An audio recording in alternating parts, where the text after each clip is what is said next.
Regardless of your major, internship application season can be a stressful time for a college student. And when all is said and done, even if you've applied to a lot of different companies and maybe even got some interviews for some, there could be a chance that you aren't able to secure an internship. But I'm going to tell you, don't stress out about it, because today I'm going to share with you 5 different ways that you can get valuable and relevant work experience that recruiters love, even if you can't find a summer internship. And how do I know these tips work? Well, 2 years ago, I was in this exact same situation. The first thing you should do if you can't find a summer internship is find and complete a personal project that is related to your field of study. And so first off, what is a personal project? A personal project is an undertaking that a student will do outside of their normal coursework, which allows them to combine what they've learned in the classroom with a more technical or hands-on approach.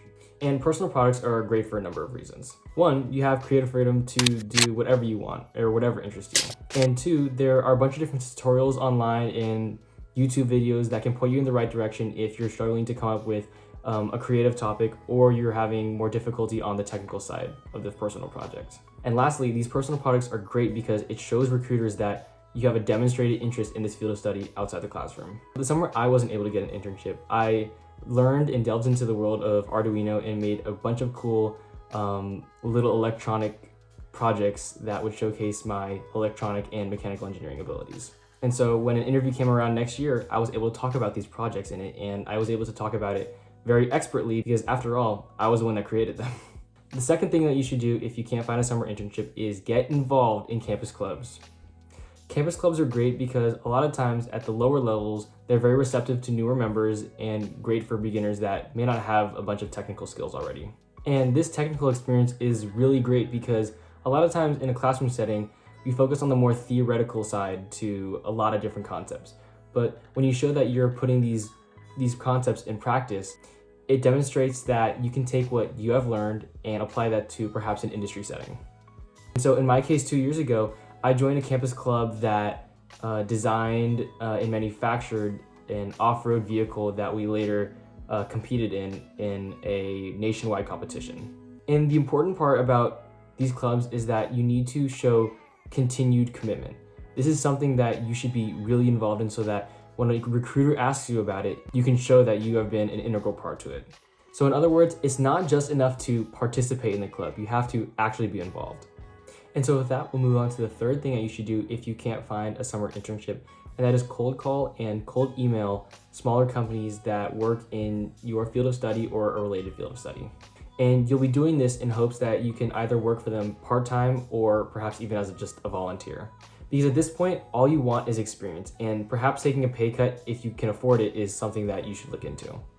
And you may be asking yourself, well, I haven't had any success with larger companies. What makes you think that I'll be able to secure a position at a smaller company? A lot of smaller companies don't have the resources that a larger company has for recruiting.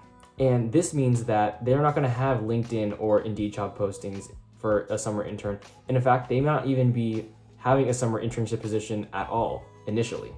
However, if you ask them to work for them and you can demonstrate to them that you'll be a valuable worker, they might just consider your offer. So back when I was cold calling and cold emailing companies, I would basically type up a brief introduction about who I was and what my goal was, and that I wanted to work for them for little to no pay, and that this is my resume, and I know that I can be a valuable addition to your team because of this, this, and this. You have to sell yourself. You have to make yourself attracted to them.